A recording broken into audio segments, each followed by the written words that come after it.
ABP news पर हाजिर हूं मैं रोमाना इसार खान। उत्तर प्रदेश सहित देश के 5 राज्यों में चुनाव का रंग जम चुका है। अच्छा, जोड़ तोड़ के साथ सोशल मीडिया पर प्रचार का जो शोर है वो भी जोरदार नजर आ रहा है। आज हम सुपर ओपिनियन पोल में उत्तराखंड की बात करने वाले हैं। पंजाब उत्तर प्रदेश की तस्वीर कल आपको दिखा दी थी, आज बात उत्तराखंड की। 2017 में डबल इंजन की सरकार के लिए पीएम मोदी ने उत्तराखंड की पानी और जवानी का जिक्र करते हुए वोट मांगे थे। जनता ने बम्पर जनादेश देकर बीजेपी को सत्ता में बिठाया। 2017 में 5 साल में 3 सीएम प्रदेश देख चुका है। अब पुष्कर सिंह धामी पर बीजेपी को वापस लाने की बड़ी जिम्मेदारी है। वहीं दूसरी तरफ कांग्रेस के हरीश रावत बीजेपी से सत्ता छीनने के लिए जोर लगाते नजर आ रहे हैं। 14 फरवरी को उत्तराखंड में बहुमत के पहाड़ सा प्रदर्शन कौन करेगा, कांग्रेस या बीजेपी? तो क्या कहता है super opinion poll? Super opinion poll के ये आंकड़े आज आपको बताने के लिए, आप देख सकते हैं मैं इस वक्त कहां पर खड़ी हुई हूं। ये ओली में जो रोपवे है उसी की केबल कार तैयार है। इसी के जरिए जरा मैं सवार होकर आंकड़ों तक पहुंचूंगी, लेकिन उससे पहले आपको यह भी बता दें हमारे साथ एक्सपर्ट राजनीतिक मेहमान होंगे और साथ ही देहरादून से हमारे सहयोगी रिपोर्टर ध्रुव मिश्रा जुड़ेंगे। तो आप देख सकते हैं मेरे साथ हमारे सहयोगी चैनल एबीपी गंगा के संपादक रोहित सावल इस वक्त मौजूद हैं और साथ ही ध्रुव हमारे साथ जुड़ गए हैं। लेकिन सबसे पहले सुपर ओपिनियन पोल के आंकड़े। तो ये ओली में ये रोपवे और ये केबल कार का दरवाजा खुल चुका है। मैं सवार हो गई हूं अब इस केबल कार में और आइए जरा बढ़ते हैं आंकड़ों की तरफ, क्योंकि आंकड़े महत्वपूर्ण इसलिए हो जाते हैं। 70 विधानसभा सीटें उत्तराखंड की और ये पोल ऑफ पोल्स का आंकड़ा मैं आपको दिखाऊं उससे पहले एक एक करके जो अलग अलग सर्वे सामने निकल कर आए हैं उन पर नजर मारते चलिए। सी वोटर और आप साथ ही इसमें जी डिजाइन बॉक्स का जो आंकड़ा देख रहे हैं, ये 2 सर्वे ऐसे हैं जो बता रहे हैं कि कांग्रेस और बीजेपी के बीच मामला कांटे का है। सी वोटर और जी डिजाइन बॉक्स। वहीं रिपब्लिक पी मार्क और पोलस्टैट न्यूज एक्स का सर्वे अगर आप देखेंगे तो ये 2 सर्वे ऐसे हैं, इस पहले जो आंकड़े सामने आपके हैं, जो सीधे सीधे बीजेपी की सरकार बनने की बात कह रहे हैं। संभावना जता रहा है रिपब्लिक पी मार्क और पोलस्टैट न्यूज एक्स का आंकड़ा कि सत्ता बीजेपी को मिलने वाली है उत्तराखंड में। तो ये तो हो गई 4 सर्वे की बात। आगे बढ़ते हैं, अगले आंकड़े दिखा देते हैं आपको। ये 3 और सर्वे अब आपके सामने हैं, क्योंकि मैंने आपको पहले ही बताया था कि कुल 7 सर्वे हैं जिसके आंकड़े हम आपको दिखाने वाले हैं। अब इसमें आप देखेंगे कि इंडिया अहेड ईटीजी और साथ ही टाइम्स नाउ वीटो, ये जो 2 सर्वे हैं ना, ये भी संभावना यही जता रहे हैं कि उत्तराखंड में बीजेपी की सरकार की वापसी हो रही है। हाँ, एक देश बंधु लाइव वाला जो सर्वे है उसमें आप देख सकते हैं वो करीब 40 से 42 सीटें कांग्रेस को दे रहा है और सिर्फ एक देश बंधु लाइव का सर्वे जो ये कह रहा है कि प्रदेश में इस बार कांग्रेस की सरकार बनने की संभावना है। बाकी जितने सर्वे हैं वो या तो बीजेपी की सरकार की वापसी की बात कर रहे हैं या फिर वो ये बता रहे हैं कि मामला बहुत कांटे का, बात फंसती हुई। और ऐसे में पोल ऑफ पोल्स क्या कह रहा है? ये पोल ऑफ पोल्स का आंकड़ा आपके सामने है। कुल 70 सीटें, बहुमत का आंकड़ा 36 और पोल ऑफ पोल्स कह रहा है बीजेपी के खाते में 36 से 40 सीटें जा सकती हैं। मतलब वो बहुमत का आंकड़ा और उससे थोड़ा ज्यादा पोल ऑफ पोल्स के इस सर्वे में बीजेपी के खाते में जाती हुई सीटें नजर आ रही हैं। कांग्रेस के लिए आंकड़ा ये कह रहा है 26 से 30, मतलब बहुमत के आंकड़े से काफी पीछे कांग्रेस पार्टी सिमटती हुई नजर आ रही है। वहीं आम आदमी पार्टी के खाते में 1 से 3 सीटें जा सकती हैं, अन्य के खाते में 0 से 1 सीट जाते हुए नजर आ रही है। तो कुल मिलाकर ये पूरी तस्वीर आपने देख ली है उत्तराखंड का ये सुपर ओपिनियन पोल। और ऐसे में सीधे रुक करते हैं सबसे पहले मेरे सहयोगी एबीपी गंगा के संपादक रोहित सावल जी का और उनसे जरा ये समझते हैं। रोहित, ये आंकड़े आपने देखे, मतलब चढ़ाई इस बार पहाड़ पर बीजेपी की नजर आ रही है? बिल्कुल रोमाना, देखिए अगर उत्तराखंड की बात करें तो भारतीय जनता पार्टी और कांग्रेस के बीच में परंपरागत लड़ाई वहां पर रही है। इस बार भी वही स्थिति है। आम आदमी पार्टी कुछ मैदानी इलाकों में कोशिश कर रही है जहां पर उसको कुछ सीटें हैं जहां पर सफलता मिल सकती है, लेकिन इतना जरूर है कि भारतीय जनता पार्टी के लिए उत्तराखंड इस बार उतना आसान नहीं है जितना पिछली बार था, क्योंकि पिछली बार की स्थितियां अलग थी, इस बार की स्थितियां अलग है। बीजेपी को एक बड़ी एंटी इनकम्बेंसी से वहां पर लड़ना है। 5 साल सरकार चलाई, 2 मुख्यमंत्री बदल दिए, तीसरे मुख्यमंत्री के पास इतना बहुत ज्यादा वक्त नहीं था अपने आप को प्रूव करने के लिए। और मैं आपको बता दूं, देखिए पता कैसे चलता है कि कोई पार्टी किस तरह से हिली हुई है अंदर से जब उसके बड़े नेताओं की बयानबाजी आती है। जैसे अभी हरक सिंह रावत का प्रकरण हुआ, ये एक बात हो गई। और मैं आपको बता दूं कि अब से कुछ देर पहले एक चिट्ठी जबरदस्त वायरल हो रही है, जिस चिट्ठी में जो पूर्व मुख्यमंत्री हैं त्रिवेंद्र सिंह रावत, जो कि देहरादून की डोईवाला सीट से विधायक है, उन्होंने कहा है कि वो इस बार चुनाव लड़ने की इच्छा नहीं रखते हैं, वो पार्टी के लिए काम करना चाहते हैं। तो जब पार्टी के बड़े क्षत्रप इस तरह की बयानबाजी देना शुरू करते हैं तो समझिए स्थिति क्या है कि जमीन पर कहीं ना कहीं शायद त्रिवेंद्र सिंह रावत को भी ये लगता है कि स्थितियां थोड़ी सी अलग हो सकती हैं, शायद इस वजह से उन्होंने इस तरह की चिट्ठी लिखी है। तो कुल मिलाकर उत्तराखंड में भारतीय जनता पार्टी को इस बार कड़ी चुनौती कांग्रेस से मिल रही है, इस बात में कोई शक नहीं है, क्योंकि जितने भी पोल्स आप दिखा रहे हैं, देखिए उन पोल्स में जो चेहरे की अगर बात करें तो कांग्रेस के पास हरीश रावत के तौर पर एक कितना बड़ा चेहरा है, जिसकी उत्तराखंड में चाहे पौड़ी की बात हो, गढ़वाल की बात हो, या मैं कुमाऊं की बात करूं, या गढ़वाल की बात करूं, या मैदानी इलाकों की बात करूं, पूरे पैन उत्तराखंड हरीश रावत के अप्रोच है, इस बात से इनकार नहीं किया जा सकता। बिल्कुल, इस बात से इनकार नहीं किया जा सकता। और यही हरीश रावत 2017 की अगर बात की जाए, 2 सीटों से विधानसभा चुनाव के लिए मैदान में उतरे थे और दोनों सीटों से उन्हें मात मिली थी, शिकस्त मिली थी। लेकिन इस बार तस्वीर बदली हुई इस रूप में नजर आ रहा है कि सबसे लोकप्रिय चेहरा कौन सीएम की पसंद के तौर पर। तो लगातार, क्योंकि ये एबीपी न्यूज पर सी वोटर का सर्वे जो मैं आपके लिए लेकर आती हूं, और इसमें हम लगातार ये देख रहे हैं कि ट्रैकर में लोकप्रियता के मामले में कोई टक्कर हरीश रावत को दे नहीं पा रहा। लेकिन ये सुपर ओपिनियन पोल, और ऐसे में इसके आंकड़े ये बता रहे हैं कि मामला आर पार का जरूर, लेकिन एक एज, एक बढ़त साफ तौर पर जो बीजेपी को मिलती हुई नजर आ रही है। लेकर चलते हैं आपको उत्तराखंड की राजधानी देहरादून, जहां से हमारे सहयोगी ध्रुव मिश्रा इस वक्त मौजूद है, और जरा जानते हैं ध्रुव मिश्रा से कि उनके साथ जो लोग मौजूद हैं उनका क्या आकलन है, किसकी वापसी हो रही है इस बार पहाड़ में। जी रोमोना, इस वक्त मैं देहरादून के गांधी पार्क में हूँ। मेरे साथ कुछ लोग हैं यहाँ पर। इस बार यह क्या नाम क्या है आपका? मेरा नाम संदीप राणा है। इस बार यहाँ उत्तराखंड में किसकी सरकार आ रही है आप? इस समय कांग्रेस की लग रहा है, इस समय माहौल कांग्रेस का बन रहा है। क्यों, ऐसा क्यों? एक तो हरीश रावत के चक्कर में, ऊपर से इन्होंने इस 5 साल में 3 मुख्यमंत्री चेंज करे, उससे लोगों में बहुत गुस्सा है इनके खिलाफ, सरकार के खिलाफ। और आपको क्या लगता है? इस बार कांग्रेस की सरकार है फुल बहुमत से, क्योंकि बेरोजगारी का देख लो क्या हाल है, युवाओं सड़क पे आ रखा है, हर कोई विभाग देख लो या कुछ भी देख लो उनकी सैलरी रुकी है और हर कोई धरने पे है। तो इस बार कांग्रेस की सरकार फुल बहुमत से है। यहाँ ये लोग हैं कुछ कह रहे हैं कांग्रेस की, आप क्या कहते हैं अंकल? वैसे देखा जाए तो कांग्रेस की ही सरकार आनी चाहिए, क्योंकि बेरोजगारी बहुत ज्यादा बढ़ चुकी है, गरीब आदमी से बहुत ज्यादा मार हो चुका है, समझे। इसलिए हम ये भी चाहते हैं कि अच्छा है वो सरकार आए और कुछ मतलब गरीबों के लिए उसका वो। अच्छा, कुछ और भी युवा यहाँ पर हैं, आपका क्या कहना है? कांग्रेस की सरकार आनी चाहिए सर। क्यों, ऐसा क्या है इस कांग्रेस में? ऐसा तो मैं कुछ भी नहीं बोल सकता खुद भी, क्योंकि मुझे खुद भी पसंद नहीं है ऐसे राजनीति। तो बस मेरे हिसाब से कांग्रेस ही आनी चाहिए हमारे उत्तराखंड के लिए, कांग्रेस ज्यादा सही है, बेटर है।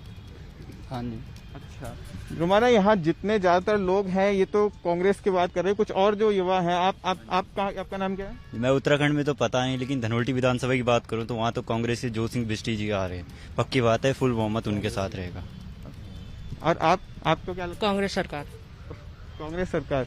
रोमाना, यहाँ ज्यादातर लोग जो है जिनका कहना है कि कांग्रेस आ रही है सत्ता में यहाँ पर। बिल्कुल, और आइए जरा रुक कर लेते हैं खास मेहमान राजेंद्र नेगी, राजनीतिक विश्लेषक इस वक्त हमारे साथ मौजूद हैं। राजेंद्र नेगी जी, क्या हवा जो है जमीन पर उत्तराखंड की पहाड़ियों में वो इस वक्त कांग्रेस की रुख की बह रही है? देखिए, जहां तक आपका सर्वे है, पिछले सर्वे में भी दिखा है कि बीजेपी थोड़ी सी एज में है, लेकिन हवा की बात है तो ऐसा नहीं है। कई बार क्या होता है, एक पॉपुलिस्टिक जो सर्वे आते हैं उसमें पॉपुलिस्टिक चीज नजर आती है, और हरीश रावत जी बड़े नेता हैं, इसलिए अक्सर टीवी में, चैनलों में, सब जगह नजर आते हैं, इसलिए एक माहौल ऐसा नजर आता है। लेकिन जमीन पे जहां पर बात होगी तो निसंदेह भारतीय जनता पार्टी के जो कार्यकर्ता है, जो उनका कैडर है, जो उनका बूथ मैनेजमेंट है, वो सब कांग्रेस के बाद लगभग 0 है, समझिए।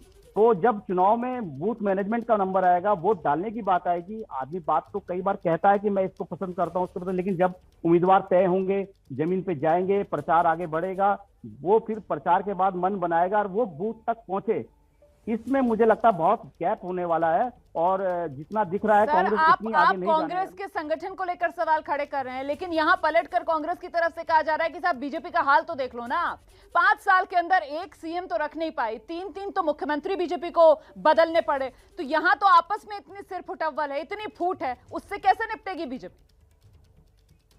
देखिए, बीजेपी ने, हालांकि मैं तो बीजेपी की तरफ से जवाब को नहीं दे सकता, लेकिन फिर भी बीजेपी ने कोशिश तो की है। उनके राजनाथ सिंह ने भी इसका जिक्र किया है कि चूंकि हम किसी नाम को लेकर मुख्यमंत्री के चुनाव नहीं लड़ते हैं, पार्टी अपने जनता से आशीर्वाद मांगती है और बहुमत मिलता है, उसके बाद पार्टी तय करती है कि इस तरीके से किससे क्या काम लेना है, किस कार्यकर्ता को संगठन में काम कराना है, किस कार्यकर्ता, तो उस हिसाब से उन्होंने जो मुख्यमंत्री बदले हैं उसको लेकर है। लेकिन चूंकि एक खास बात है, बीजेपी के जो वोटर है, बीजेपी को जो लोग वोट करते हैं या बीजेपी के जो समर्थक हैं, वो लोग कहीं ना कहीं मोदी को सामने रख के चीजें सोचते हैं, इसलिए मुझे नहीं लगता कि कोई नाम बदलने से बीजेपी के वोट में कोई ज्यादा फर्क आने वाला है। ठीक है नेगी जी, मैं लौटूंगी आपके पास। देखिए ना, अभी हमारे साथ उत्तराखंड कांग्रेस के प्रवक्ता राजीव महर्षि भी मौजूद हैं। राजीव महर्षि जी, मेरी अगर आवाज मिल रही है आपको, तो जो बात नेगी जी यहाँ पर कह रहे थे कि साहब आपको यह भी समझना होगा कि डबल इंजन का मामला आ जाता है, और ऐसे में जब चेहरा पीएम मोदी का सामने होता है तो फिर कोई और टिक ही नहीं पाता है, यही सबसे बड़ी दिक्कत कांग्रेस के लिए।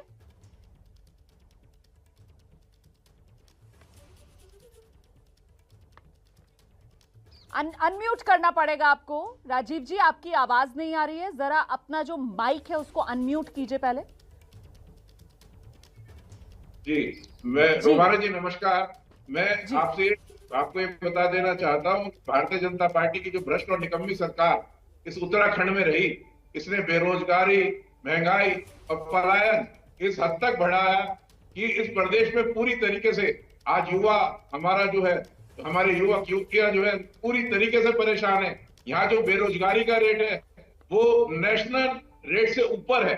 इसे आप सीएमआई का जो भी डाटा जारी हुआ है उसमें आप चेक कर सकती हैं। आप जो है उसमें राष्ट्रीय स्तर पर जो बेरोजगारी है उससे भी ज्यादा बेरोजगारी इस प्रदेश में है। आज महंगाई एक नेशनल इशू भी है और स्टेट इशू भी है।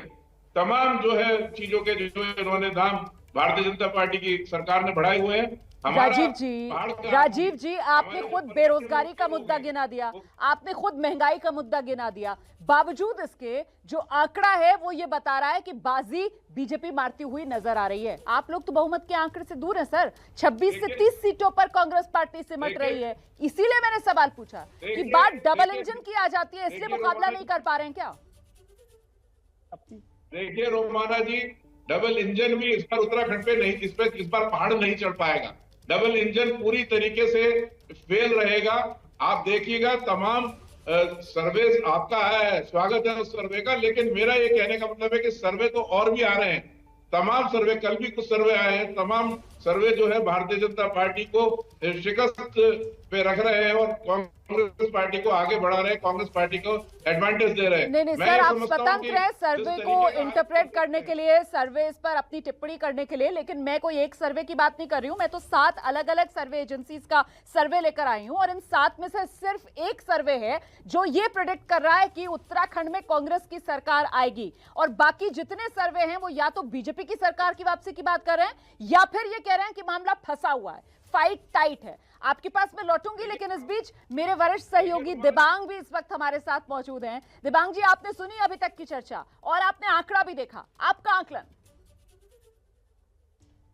देखिए, एक तो रोमाना 2 चीजें मैं कहना चाहता हूं। एक तो अगर आप सर्वे देखें तो 2 चैनल ऐसे हैं जिनमें बीजेपी को काफी बढ़त है, बाकी सारे अगर आप चैनल देखें तो फाइट करीबी लगती है। एक बात तो वो, दूसरी बात, अभी जो ये आप कांग्रेस के प्रवक्ता से पूछ रहे थे सवाल, इसमें एक बड़ी बात ये है, अगर आप आंकड़ों को गौर से देखें, यानी 2002 की बात करें तो कांग्रेस की सरकार बनी थी, 2% उन्हें वोट ज्यादा मिला था। 2007 में जब बीजेपी की सरकार बनी तो करीब 7% वोट उनको ज्यादा मिला था। 2012 की अगर बात करें तो 0.5 या 6 का वोट ज्यादा मिला था कांग्रेस पार्टी को। लेकिन पिछली जो सरकार बनी उसमें 13% वोट ज्यादा रहा बीजेपी का। और ये मुख्य रूप से जो प्रधानमंत्री जब मोदी उस समय जिस तरह से प्रचार करते हैं, एक उसका बड़ा असर पड़ता है, उसकी क्या काट है, वो एक बड़ी वजह है। पर मैं ये कहते हुए ये भी कहना चाहता हूँ, ये तो मैं आपके सवाल में जोड़ रहा था, मैं ये भी कहना चाहता हूँ कि फिलहाल एक बीजेपी की बात करें अगर उत्तर प्रदेश में, और हम देख रहे हैं आप उत्तराखंड में भी जिसकी आज यहाँ चर्चा हो रही है, वहां बीजेपी के नेताओं में वो कॉन्फिडेंस नहीं दिखाई दे रहा, वो चीज नहीं दिखाई दे रही, और बहुत सारे अनुभवी नेता जो हैं वो लौट लौट के कांग्रेस की तरफ आ रहे हैं। मेरे ख्याल से ये एक हर चुनाव से पहले एक बड़ा इंडिकेटर होता है कि ये जो मौसम वैज्ञानिक किस्म के जो नेता होते हैं वो किसको आंकते हैं, कैसे आंकते हैं। तो अभी तो सर, परिणाम जब आएंगे तो आएंगे। दरअसल उसी की तरफ इशारा रोहित सावल की तरफ से भी किया गया था। रोहित सावल भी यही कह रहे थे कि आपको देखना होगा किस तरीके से जो बड़े लीडर्स हैं उनका रिएक्शन आ रहा है, और इसीलिए राजेंद्र नेगी जी क्या आप रिस्पॉन्ड करेंगे? क्योंकि बीजेपी से जुड़े ये बड़े नेता, कोई कह रहा है कि साहब मैं चुनाव नहीं लड़ना चाहता हूं, कोई पार्टी बदलने की बात कर रहा है, बीजेपी छोड़कर कांग्रेस में जा रहा है, और ये बड़े चेहरे हैं सर, इसलिए आपसे रिस्पॉन्स चाह रही हूँ। किस तरीके से देखा जाए सर? रोमाना जी देखिए, एक खास बात है जी, जो बड़े चेहरे जिनकी बात करी है, मौसम वैज्ञानिक जो है बताए जाते हैं, ये हरीश सिंह रावत जी रहे हैं, जब विपक्ष के नेता बन के रहे हैं, हारे थे चुनाव, हारी थी कांग्रेस। ऐसा नहीं है, इनको अंदाजा ये नहीं है, इनका जो है, जिनकी जो राजनीति का तरीका है वो पहले बीजेपी को वैसे भी किस तरीके से सूट नहीं कर रहा था, और इनकी जो इस दौरान बीजेपी ने तो बहुत कोशिश करी इनको महत्व देने की, लेकिन चूंकि इनको लगता नहीं था कि ये इस तरीके से काम कर पाएंगे। 3-3 टिकट मांग रहे थे, आप देखिए 3-3 टिकट की बात आ रही थी सामने, हालांकि कांग्रेस में भी शायद एक ही टिकट मिलेगा इनको। तो ऐसा नहीं है कि ये बड़े नेता है, ये बड़े नेता जरूर हैं, इसमें कोई शक नहीं, लेकिन बीजेपी के लिए बड़े नेता नहीं है, क्योंकि बीजेपी संगठन कैडर की पार्टी है और वो उसी संगठन के हिसाब से, कार्यकर्ताओं के दम पे और मोदी जी के नाम पे आगे बढ़ती है। उसके वोटर भी काफी कॉन्सोलिडेटेड होते हैं इस तरीके से, वो कहीं भी हरीश सिंह के जी या तमाम लोगों के आने जाने से उनपे कोई ज्यादा फर्क नहीं पड़ने वाला। ठीक है सर, आपकी बात का जवाब देना चाह रहे हैं राजीव महर्षि, मैं उनके पास आऊंगी। न्यूज पर उत्तराखंड का सुपर ओपिनियन पोल देख रहे हैं आप। अभी तक आपने देखा सीटों का आंकड़ा जिसमें बीजेपी कांग्रेस के मुकाबले बाजी मारती हुई नजर आ रही है पोल ऑफ पोल्स में, और इस बीच बड़ी खबर उत्तराखंड से ही आ रही है। उत्तराखंड की सियासत से जुड़ी बड़ी खबर, सूत्र जानकारी दे रहे हैं। स्वर्गीय जनरल बिपिन रावत के भाई रिटायर्ड कर्नल विजय रावत बीजेपी में शामिल हो सकते हैं। आज सुबह ही उन्होंने मुख्यमंत्री पुष्कर सिंह धामी से मुलाकात की थी। कर्नल विजय रावत ने सुबह मुख्यमंत्री पुष्कर सिंह धामी से मुलाकात की थी और उनके बीजेपी में शामिल होने की अटकलें तेज हो गई हैं। और इस बीच बड़ी खबर आपको बता रहे हैं, वैसे तो आप उत्तराखंड का सुपर ओपिनियन पोल देख रहे हैं, लेकिन बड़ी खबर चुनावी राज्य पंजाब से आ रही है, जहां आक्रामक अंदाज नजर आया है पंजाब के मुख्यमंत्री चरणजीत सिंह चन्नी का। सीएम चन्नी ने मोदी सरकार की तुलना मुगलों से की है। पंजाब ने हमेशा सीधा मुंह तोड़ जवाब दिता है, ਜਦੋਂ भी चाहे मुगलों के चाहे अंग्रेजों के, जब भी दिल्ली पंजाब से चढ़ के आई है तो पंजाब ने हमेशा जवाब दिता है। इस बार भी पंजाब उसी तरह जवाब देगा। बंगाल होवे चाहे पंजाब होवे, हमेशा क्रांतिकारी रहे, ते क्रांति जब भी लहर उठी है तो इत्थों उठी है। पहला तो चुनावी माहौल में इतिहास के पन्नों को पलटते हुए चरणजीत सिंह चन्नी ने हमला बोला है मोदी सरकार पर, यह कहते हुए कि देख लीजिए इतिहास उठाकर, जब जब दिल्ली ने चढ़ाई पंजाब पर की है, पंजाब ने दिल्ली को मुंह तोड़ जवाब दिया है। सीधे रुख करेंगे हमारे साथ हमारे सहयोगी जगविंदर पटियाल इस वक्त मौजूद हैं। जगविंदर, कुल मिलाकर जो छापे हो रहे हैं ईडी के, उसे न सिर्फ अपनी बल्कि पंजाब की अस्मिता से जोड़ दिया है चरणजीत सिंह चन्नी ने अपने इस बयान से। बिल्कुल, और ये भी कहा है साथ ही कि जब मुगलों का आक्रमण हुआ था तो सिखों ने शहादत दी थी, कुर्बानियां दी थी, तो पंजाब कुर्बानियां देने से नहीं डरता है।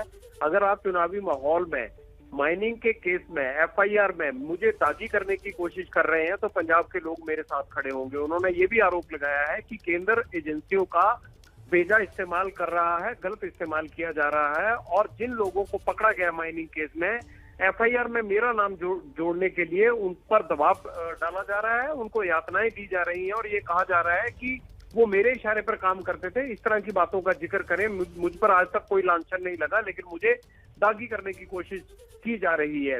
3-4 कैबिनेट मंत्री भी चंडीगढ़ में इस प्रेस कॉन्फ्रेंस में पहुंचे हैं चन्नी के साथ, और एक तरह जिस तरह से पूरी कांग्रेस पार्टी इन छापों के बाद शुरू हुई सियासत को बचाने के लिए लग गई है, उसमें चन्नी भी प्रेस कॉन्फ्रेंस कर रहे हैं और ये भी कह रहे हैं कि अरविंद केजरीवाल के खिलाफ भी यही कार्रवाई हुई थी जब वो चुनाव लड़ रहे थे, उनके भी भांजे के खिलाफ कार्रवाई की गई थी। तो ये सफाई चन्नी की तरफ से दी जा रही है। बहुत महत्वपूर्ण बात जो जगविंदर पटियाल बता रहे थे। देखिए, कुल मिलाकर पंजाब की राजनीति जो है वो अब और गरमाएगी। मुद्दा जो है वो बीजेपी की तरफ से भी इसको जोरदार तरीके से बनाया जाएगा, क्योंकि यहां पर चरणजीत सिंह चन्नी ने इस पूरे मामले को पंजाब की अस्मिता से जोड़कर केंद्र की मोदी सरकार की तुलना कर दी है मुगलों से। जरा सुनिए किस तरीके से हमला बोला चरणजीत सिंह चन्नी ने दिल्ली की केंद्र सरकार पर। पंजाब ने हमेशा दिल्ली का मुंह तोड़ जवाब दिता है। ਜਦੋਂ ਵੀ ਚਾਹੇ ਮੁਗਲਾਂ ਦੇ ਚਾਹੇ ਅੰਗਰੇਜ਼ਾਂ ਦੇ ਜਦ ਵੀ ਦਿੱਲੀ ਪੰਜਾਬ ਤੇ ਚੜ ਕੇ ਆਈ ਹੈ ਤਾਂ ਪੰਜਾਬ ਨੇ ਹਮੇਸ਼ਾ ਜਵਾਬ ਦਿੱਤਾ ਹੈ। ਇਸ ਵਾਰ ਵੀ ਪੰਜਾਬ ਉਸੇ ਤਰ੍ਹਾਂ ਜਵਾਬ ਦੇਗਾ। ਬੰਗਾਲ ਹੋਵੇ ਚਾਹੇ ਪੰਜਾਬ ਹੋਵੇ, ਹਮੇਸ਼ਾ ਕ੍ਰਾਂਤੀਕਾਰੀ ਰਹੇ ਤੇ ਕ੍ਰਾਂਤੀ ਜਦ ਵੀ ਲਹਿਰ ਉੱਠੀ ਤਾਂ ਇੱਥੋਂ ਉੱਠੀ ਹੈ। ਪਹਿਲਾਂ तो केंद्रीय एजेंसी ईडी की छापेमारी के बाद जो विपक्षी दल हैं उनके निशाने पर चरणजीत सिंह चन्नी आ गए थे। कल आम आदमी पार्टी, आज सुखबीर सिंह बादल ने आकर सीधे चन्नी के इस्तीफे की मांग कर ली थी और अब चन्नी आए हैं आक्रामक अंदाज में। बाकी विपक्षी दलों को छोड़कर सीधे निशाने पर केंद्र सरकार, मोदी सरकार को लिया है और केंद्र सरकार की तुलना मुगलों से कर दी है चरणजीत सिंह चन्नी ने। और आइए अब रुक करते हैं उत्तराखंड का सुपर ओपिनियन पोल जो आप देख रहे हैं। ये ठंडी ठंडी वादियां हैं और इस वक्त ओली की ये रोपवे और ये केबल कार जो मेरा इंतजार कर रही है, क्योंकि अब अगला सवाल जिसका जवाब मैं आपको दिखाने वाली हूं वो सवाल ये है कि आखिरकार उत्तराखंड में मुख्यमंत्री की पसंद कौन, सीएम की पहली पसंद कौन है उत्तराखंड में? क्या मुख्यमंत्री पुष्कर सिंह धामी बाजी मारते हुए नजर आ रहे हैं? नहीं, आंकड़ा आपके सामने है। धामी जो है वो दूसरे नंबर पर है 29% की लोगों की पसंद के तौर पर, लेकिन पहले नंबर पर पहली पसंद लोगों की हरीश रावत बने हुए हैं। आप देख सकते हैं 37% लोग मोहर लगा रहे हैं हरीश रावत के नाम पर। हरदा सबसे लोकप्रिय उत्तराखंड में बतौर सीएम के चेहरे के। आपको बता दें कि ये जो सर्वे के आंकड़े मैं आपको दिखा रही हूं ये 10 जनवरी के हैं और इसमें अनिल बनूली बीजेपी के राज्यसभा सांसद हैं, वो तीसरे नंबर पर बने हुए 18% के साथ। और आम आदमी पार्टी जिसने उत्तराखंड जो चुनावी राज्य है वहां सबसे पहले अपने सीएम चेहरे का ऐलान किया था कर्नल कोठियाल को लेकर, वो चौथे नंबर पर हैं 9% लोकप्रियता के साथ। लेकिन महत्वपूर्ण हो जाता है कि जो सिटिंग मुख्यमंत्री हैं उनकी तुलना में हरीश रावत, कांग्रेस के कद्दावर नेता, वो सबसे आगे। हम सीधे रुक करते हैं, मेरे साथ मेरे सहयोगी रोहित सावल इस वक्त मौजूद हैं। रोहित, इस लोकप्रियता को किस तरीके से देखा जाए? क्या इसे भुना पाएगी कांग्रेस? रोमाना, बड़ा दिलचस्प सवाल आपने किया। देखिए, उत्तराखंड कांग्रेस के साथ सिर्फ एक दिक्कत है। कांग्रेस की सबसे बड़ी मुश्किल उत्तराखंड में खुद कांग्रेस ही है। भारतीय जनता पार्टी उसके लिए उतनी बड़ी मुश्किल नहीं है। इसका एक छोटा सा उदाहरण मैं आपको बताऊं कि अभी हरक सिंह रावत का प्रकरण चल रहा है। प्रीतम सिंह जो कि नेता प्रतिपक्ष है वो कहते हैं हरक सिंह रावत का कांग्रेस में स्वागत है। हरीश रावत विरोध कर रहे हैं, यानी एक गुट विरोध कर रहा है, एक गुट समर्थन कर रहा है। लेकिन आप देखिए सबके बीच अगर हरीश रावत की बात करें 37% उनकी पॉपुलरिटी है। मैंने पहले भी जिक्र किया, हरीश रावत उत्तराखंड के ऐसे नेता हैं, प्रतिष्ठित नेता है जिनकी पैन उत्तराखंड छवि है हरीश रावत की। चाहे वो कुमाऊं की बात हो, चाहे वो गढ़वाल की बात हो, इस बात से इनकार नहीं किया जा सकता। हाँ, अब आप देखिए एक तरफ 37% हरीश रावत की लोकप्रियता है, लेकिन जो सर्वे सबसे ज्यादा सीट भी कांग्रेस को दे रहे हैं तो उसमें भी 30 से 36 सीट कांग्रेस को दे रहे हैं और हरीश रावत खुद 37% पर खड़े हैं। तो कुल मिलाकर अब ये कांग्रेस के राष्ट्रीय नेतृत्व को तय करना है कि हरीश रावत की इस लोकप्रियता को वोटों में तब्दील करने के लिए वो क्या फॉर्मूला निकालते हैं। क्योंकि ठीक है, अभी हरीश रावत घूम तो रहे हैं लेकिन आधिकारिक तौर पर वो मुख्यमंत्री का चेहरा कांग्रेस ने उनको घोषित नहीं किया, क्योंकि कांग्रेस हमेशा से जो दो ध्रुव वहां पर बनाकर रखना चाहती है अभी तक की नीति से, तो यही लगता है। तो ये अपने आप में बड़ा सवाल है कि ये 37% की लोकप्रियता अगर कांग्रेस पार्टी भुनाना चाहे तो भुना सकती है। इससे बिल्कुल देखना दिलचस्प होगा कि क्या कांग्रेस इसको भुना पाएगी। हरदा यही वो नाम है जिसके जरिए उत्तराखंड के लोग हरीश रावत को पुकारते हैं और इस वक्त लोकप्रियता के मामले में कोई सानी है नहीं, सबसे आगे हरीश रावत नजर आ रहे हैं। सीधे ग्राउंड जीरो पर लेकर चलेंगे आपको उत्तराखंड देहरादून से। मेरे सहयोगी ध्रुव मिश्रा हमारे साथ मौजूद हैं। ध्रुव, ये 3-3 सीएम वाला बीजेपी का प्रयोग वही भारी पड़ रहा है क्या? इसीलिए छाए हुए नजर आ रहे हैं इस सर्वे में हरीश रावत?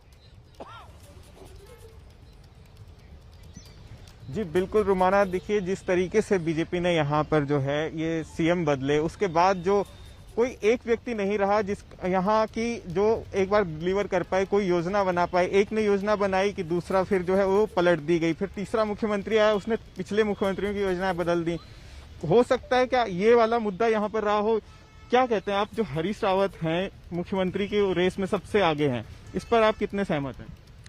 नहीं, हरीश रावत जी मुख्यमंत्री की रेस में जो है आगे है, इसमें तो मैं सहमत नहीं हूँ। क्योंकि जो आदमी कभी किसी पार्टी को बदल रहा, कभी किसी पार्टी को बदल रहा, ऐसे आदमी का तो कोई दीन ईमान नहीं है ना। ऐसे आदमी पर कैसे विश्वास कर लिया जाए? और बीजेपी के से अब वहाँ चले गए, कांग्रेस कैसे हरीश रावत विश्वास कर ले कि हाँ जी वो अब यहाँ सही रहेंगे, तोड़ेंगे नहीं। आप क्या कहते हैं हरीश रावत की जो है, ये शायद हरक रावत को समझ रहे हैं हरीश रावत की जगह। मुझे लगता है आपको इनको करेक्ट करना चाहिए था ध्रुव। खैर चलिए आगे बढ़ जाइए।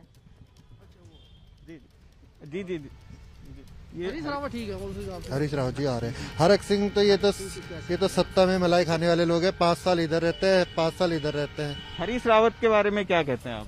हरीश रावत जी बहुत अच्छा इंसान है, पहाड़ों के बारे में अच्छा सोचते हैं, विकास। कुछ और लोग भी हैं रोमाना यहाँ पर, इनसे बात करेंगे। आप क्या कहते हैं हरीश रावत की लोकप्रियता के बारे में? ये कि हरीश रावत जी हमारे बुजुर्ग आदमी है, गढ़वाल के हमारे बुजुर्ग हैं।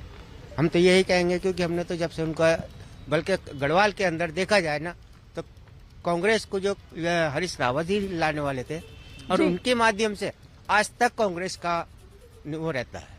ठीक है ध्रुव, मैं लौटूंगी आपके पास। सीधे रुक करते हैं जरा कांग्रेस की तरफ से। उत्तराखंड के जो प्रवक्ता राजीव महर्षि वो इस वक्त हमारे साथ मौजूद हैं। राजीव जी, मैं समझ नहीं पा रही हूँ सर, इस लोकप्रियता को भुनाती क्यों नहीं है कांग्रेस पार्टी? क्यों उनके नाम पर मोहर नहीं लगा रहे हैं आप लोग हरीश रावत की? देखिए, ऐसा है कि ये निर्णय जो है हमारी हाईकमान, कांग्रेस पार्टी की हाईकमान लेता है, और इस विषय में मैं सक्षम नहीं हूँ आपको जवाब देने के बारे में। वो निश्चित तौर पर हमारी हाईकमान डिसाइड करेगी कि किस पर कौन जो है मुख्यमंत्री का चेहरा होगा या नहीं होगा, या हम लोग संयुक्त रूप से लड़ेंगे। फिलहाल हम लोग ये चुनाव संयुक्त रूप से लड़ रहे हैं। और मैं आपको, देखिए, भारतीय जनता पार्टी की जिस प्रकार की बातें हो रही है, मैं आपको बता देना चाहता हूं कि उपलब्धि के नाम पर भारतीय जनता पार्टी के पास 3 मुख्यमंत्री बदलने के अलावा कुछ और नहीं है। कोई विकास कार्य इन्होंने नहीं किया है। सर दिक्कत यही है ना कि आप जो है वो बीजेपी के गिरेबान में तो झांक रहे हैं लगातार, लेकिन अपनी जो कमियां उसको दूर नहीं करना चाहते हैं। मुझे लगता है जरा राजेंद्र नेगी के पास चलना चाहिए। राजेंद्र नेगी जी, ये तो एक तरीके से बीजेपी के फायदे ही वाली बात हो रही है कि लोकप्रियता में सबसे आगे हरीश रावत, और कांग्रेस पार्टी उनके नाम पर बतौर सीएम उम्मीदवार मोहर नहीं लगा रही है। फायदा बीजेपी का है?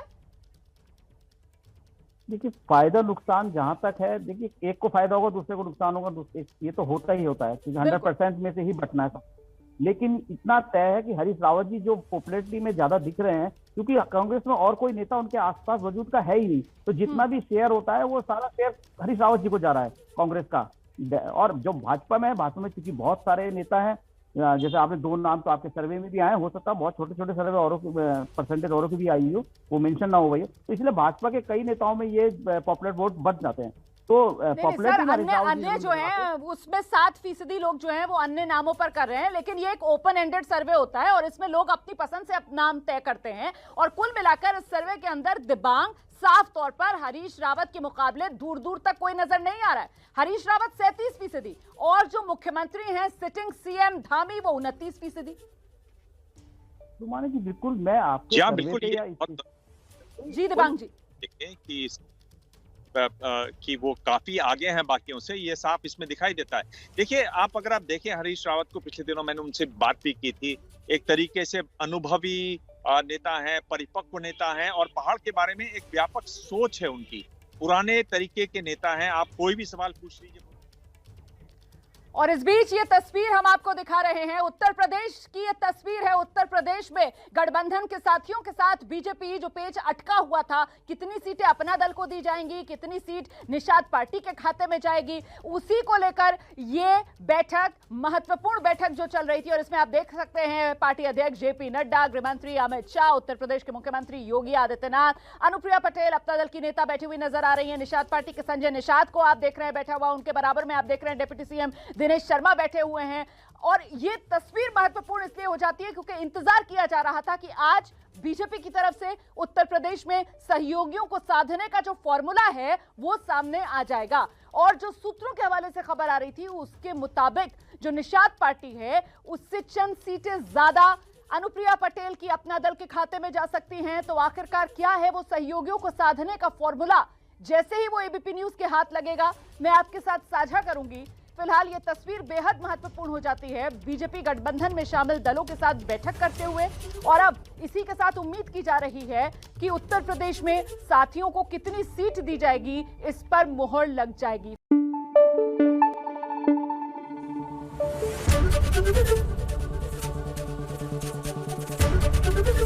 एबीपी न्यूज आपको रखे आगे।